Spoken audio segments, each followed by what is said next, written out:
अब तीन चीज़ें हैं, खुदकशी, हादसाती मौत या किसी ने उनका कत्ल किया है। इनमें सच्चाई वाली जो बात है वो एक डिप्रेशन का शिकार थे और एक हादसा के तौर पर उनकी ये मौत हुई है। अस्सलाम वालेकुम, मैं हूं काशी बसरा। कल रात मारूफ आलिम दीन मौलाना तारुक जमील साहब का साहबजादा गोली लगने की वजह से जाँ बहक हो गया है। जब ये खबर फैली तो लोगों को बहुत ज़्यादा दुख हुआ, उन्होंने बहुत ज़्यादा अफसोस किया, लेकिन कुछ लोगों ने ये अफवाहें भी फैला दी कि उनका कत्ल कर दिया गया है।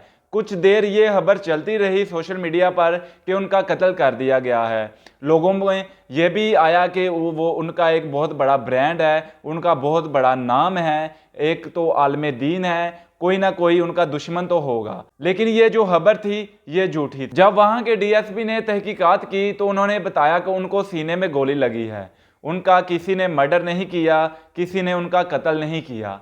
तो ऐसे ही लोगों में झूठी खबरें फैलती रही।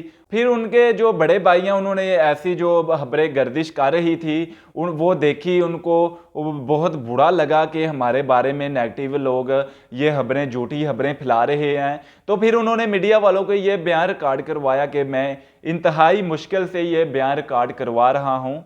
मेरे जो छोटे भाई आसम जमील है, इनकी जो डेथ है ये हमारी फैमिली के लिए बहुत ही बड़ा सानहा है। उन्होंने बताया कि आसम जमील को असल में है क्या था। वो बचपन से डिप्रेशन का शिकार थे। ये बहुत ही खतरनाक बीमारी है। जैसे हम लोग घरों में गुस्सा कर जाते हैं, अपनी बीवी से, अपनी माँ से, अपने बच्चों से झगड़ते हैं, अपने जो फ़ोन होते हैं उनको तोड़ते हैं, बर्तन तोड़ते हैं, ऐसे ही ये डिप्रेशन वाला ये जो बीमारी है ऐसी ही होती है। इंसान एकदम से गुस्से में आ जाता है तो कुछ ना कुछ कर बैठता है। वो जो आसम जमील हैं वो 6 माह से इलेक्ट्रिक शॉक लगवा रहे थे ताकि उनकी ये जो बीमारी है वो कम हो जाए या ख़त्म हो जाए।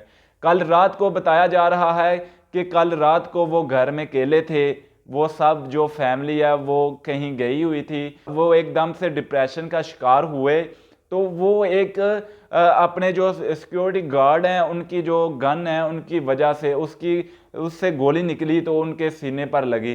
पता नहीं ये एक हादसा के तौर पर, हादसे में पता नहीं चलता कि क्या हो जाता है। रोड एक्सीडेंट में नहीं पता चलता किसका कसूर होता है, किसने पहले हिट किया, किसने पहले हिट नहीं किया। अब ये जो खबर है ये एक हादसाती खबर है। ये किसी ने कत्ल नहीं किया उनका, और ना ही उनको किसी ने मारा है, ना ही उनका कोई दुश्मन है। अब जो लोग ये बता रहे हैं कि हम उनकी तकरीरें सुनते हैं, हमें वो टीच करते हैं, अब उनके घर में ये इतना बड़ा सानहा हो गया है।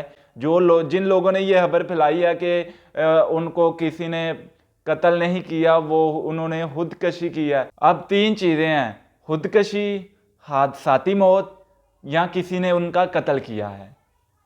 इनमें सच्चाई वाली जो बात है वो एक डिप्रेशन का शिकार थे और एक हादसा के तौर पर उनकी ये मौत हुई है। उनको किसी ने कत्ल नहीं किया और ना ही उन्होंने खुदकशी की है। ये एक हादसाती मौत है जो डिप्रेशन की वजह से हुई है। और आसम जमील साहब के जो नमाज जनाजा का ऐलान किया गया है वो बरोज़ सोमवार 7 बजे उनके आबाई गांव रईसाबाद तलंबा में अदा किया जाएगा। सबको चाहिए कि उनका जनाजे में वो शिरकत करें।